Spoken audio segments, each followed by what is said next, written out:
बिस्मिल्लाहिर्रहमानिर्रहीम।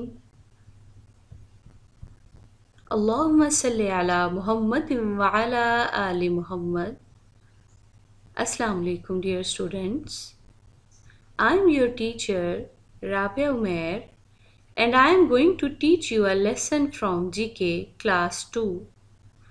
Before starting our lesson, I will share message of the day with you people. Be punctual. Punctual means to be in time. Yes, students, it is very important to be punctual. It is very important to do every work at the right time. For example, you should play in time and you should study in time.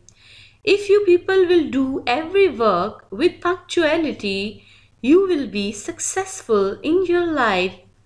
So, it is very important to be punctual. So, let's start our lesson, the human body. We will start our adventure through science with you. So, let's look at the human body. The human body. In this picture, you can see the inner organs of your body. You can see brain, eyes, ears, heart, lungs, liver, kidney, stomach. But today we will read and understand about lungs.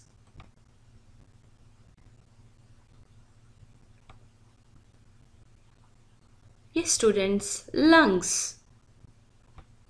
Near your body are two parts of your body that help you do something very important. आपकी body में अहम organs lungs हैं. ये हमारी सांस लेने में help करते हैं. They are your lungs. They help you to breathe. ये आपकी सांस लेने में हेल्प करते हैं. ये स्टूडेंट्स, लंग्स जो हैं वो हमें सांस लेने में हेल्प आउट करते हैं. You breathe in oxygen from the air through your nose. आप ऑक्सीजन को हवा से अपनी नोज के ज़रिए इनहेल करते हैं, यानी सांस के ज़रिए अपने लंग्स तक ले जाते हैं. When this oxygen reaches your lungs, जब ये ऑक्सीजन जो है आपके लंग्स तक पहुंचती है, it enters your blood. तो ये आपके ब्लड में दाखिल हो जाती है. Your blood carries it to the heart. आपका जो ब्लड है इस ऑक्सीजन को हार्ट तक लेके जाता है. And from there to each part of your body. और वहाँ से ये आपकी बॉडी के हर हिस्से तक पहुँच जाती है, यानी ऑक्सीजन ब्लड के ज़रिए तमाम बॉडी में पहुँच जाती है.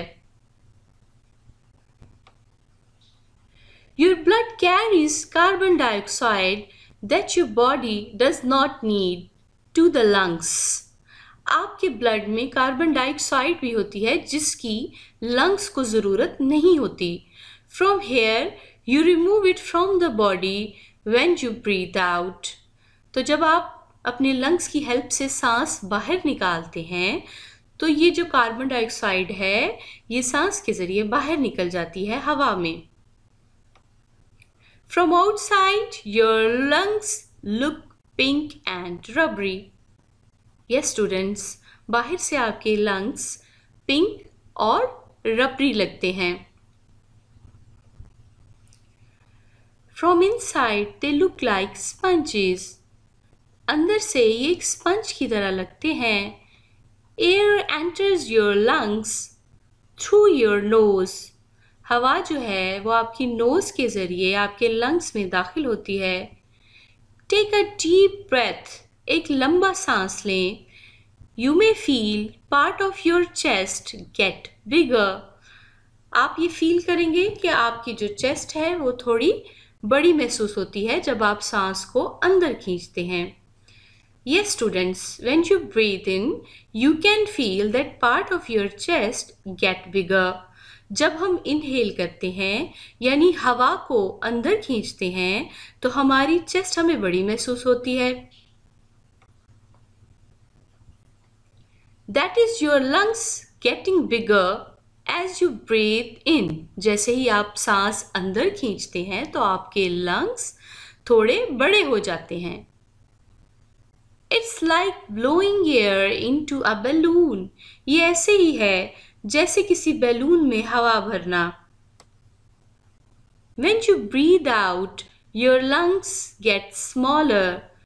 जब आप हवा को बाहर निकालते हैं सांस के जरिए यानी सांस को बाहर निकालते हैं तो आपके लंग्स फिर से स्मॉलर हो जाते हैं.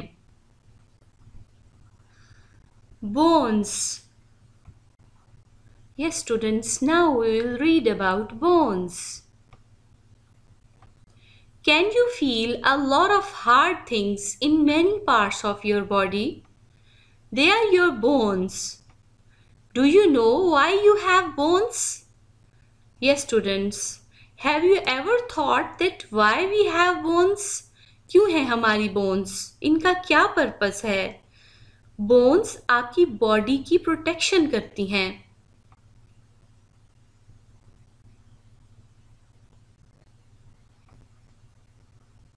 Bones make up the framework of your body. They keep you upright. Bones की हेल्प से ही हम सीधे खड़े रह सकते हैं और ये हमारी बॉडी का फ्रेमवर्क बनाती हैं. Without bones, your body would fall to the ground. आपकी बॉडी जो है वो ज़मीन पर गिर जाएगी यानी बोन्स की मदद से ही बॉडी प्रॉपरली खड़ी हो सकती है और स्टे कर सकती है. Your bones also protect parts of your body. आपकी जो बोन्स हैं वो आपके parts of body की प्रोटेक्शन करती हैं.